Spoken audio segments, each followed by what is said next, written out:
Guys, I think I figured it out. Roguelikes are just single-player battle royales.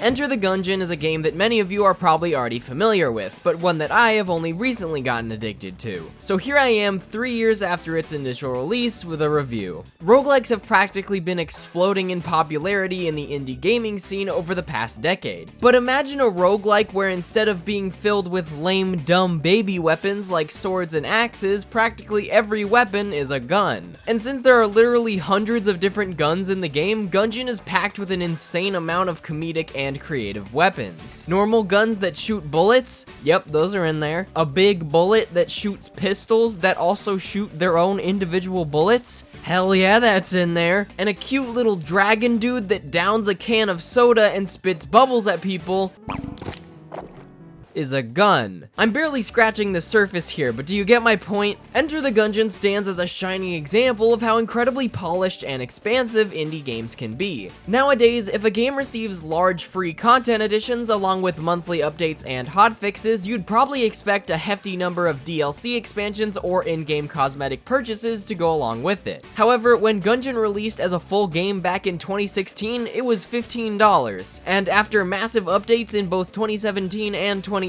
each of which added new rooms, enemies, guns, and items, it's still $15. And the only DLC is for a parody of DLC itself called the microtransaction gun. I don't think I can respect this game any more than I already do. Enter the Gungeon is just fun. There's no strings attached, no complications, it's just exhilarating, challenging as hell, and never gets boring, at least in the 26 hours I've played it so far. I know the amount of time I've sunk into Gungeon is minuscule compared to many people, but in that time, I haven't seen very many weapons or items more than once. I'm always improving at dodging, learning enemy attack patterns, discovering secrets, and just all around having a great time. Beating the game for the first time is practically scratching the surface just based on how many hidden unlockables and bosses there are. A problem that roguelikes can often struggle with is an over-dependence on RNG. Basically, if your items aren't good enough or you get one that screws you over in your current kit, you're gonna have a really tough time if you're trying to get as far in the dungeon as you can. However, in Gungeon, so much skill can be put into the game that it finds a beautiful balance between rewarding you for improvement and being either a walk in the park or a walk through hell based on the items you find. For example, in one run, you could get, items that make your bullets both massive and bounce off of walls, a weapon that shoots particles that destroy enemy bullets and explode when they collide, and an item that synergizes with said gun that results in you filling a final boss room with massive black holes that render every one of the boss's attacks useless while your tiny space turtle buddy shoots the shit out of him. Or you could get items that increase the damage of the last bullet in your clip and make it set enemies on fire, and you also get a slingshot that has 1 bullet per clip, so you're just walking through the Gungeon like you own the place, throwing one-shot kill flaming rocks at any enemy that is unfortunate enough to step in front of you. But then other times, you might not be so strong. You roll up to a boss fight with like 2 health and no ammo on anything except your basic pistol, and you're like, hey, what's up, man? So I'm new at this school, just transferred today. Oh shit.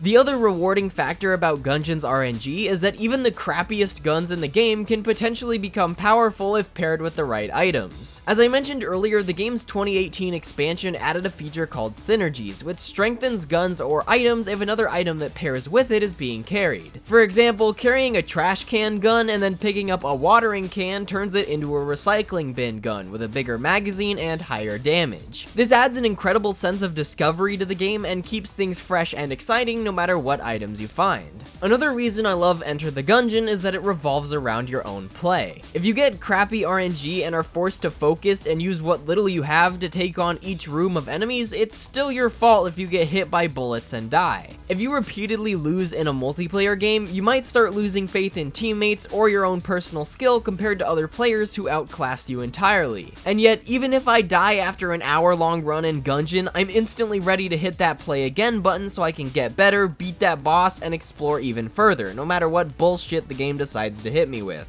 Sometimes I'll open a chest and be like, oh nice, a good gun, and proceed to kill the enemies in the dungeon, like you do. And other times I'll get a literal rocket engine out of a chest that has practically no range and be like, how the fuck am I supposed to... I can make this work.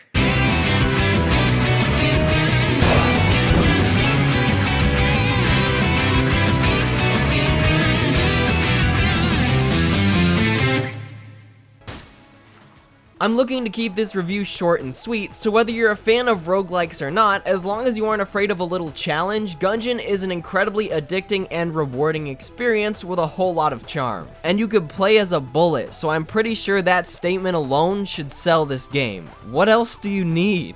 Also, remember how I said the game received massive free updates in 2017 and 2018? It's getting another big update next week for free. Well, I guess you could say I ain't dungeon in the Gungeon quite yet, fellas. You know what, after that one, you could just go ahead, just shoot me.